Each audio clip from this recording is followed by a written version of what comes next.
கர்த்தருடைய பரிசுத்த நாமம் மகிமைப்படுவதாக. சங்கீதம் 55:22 கர்த்தர் மேல் உன் பாரத்தை வைத்து விடுங்கிறார்.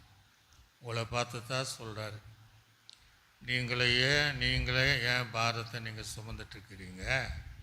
குடும்ப பாரமா, கடன் பாரமா, பிள்ளைகள் நிமித்த பாரமா, பிள்ளைகள் வயதாகும் போது திருமணம் ஆகலை என்று பாரமா, அல்லது பிள்ளைகளுடைய +2 எழுதுகிற பிள்ளைகளுடைய தேர்வு எழுது பாஸ் ஆவாங்களா இல்லையா என்கிற பாரமா, உங்களை வியாதி கொண்டு நீங்கள் பாரப்படுகிறீர்களா, அல்லது குடிகார கணவன் நிமித்தம் நீங்கள் பாரப்படுகிறீர்களா, மனம் திரும்பாத பிள்ளைகள் போதை வசங்களுக்கு அடிமைப்பட்டிருக்கிற ஒரு பிள்ளைகளுக்காக நீங்கள் பாரப்படுறீங்களா?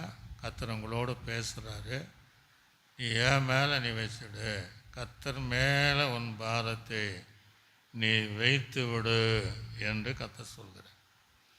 ஆக இன்றைக்கு நீங்கள் எந்தெந்த பாரத்தை நீங்கள் சுமக்கிறீங்களோ அந்த பாரத்தை கர்த்தர் மேலே நீங்கள் வச்சுடுங்க.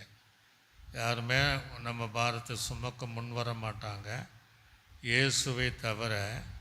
ஆனால் இயேசு மாத்திரம்தான் நம்முடைய பாரத்தை சுமக்க ஆயத்தமாக இருக்கிறாரு.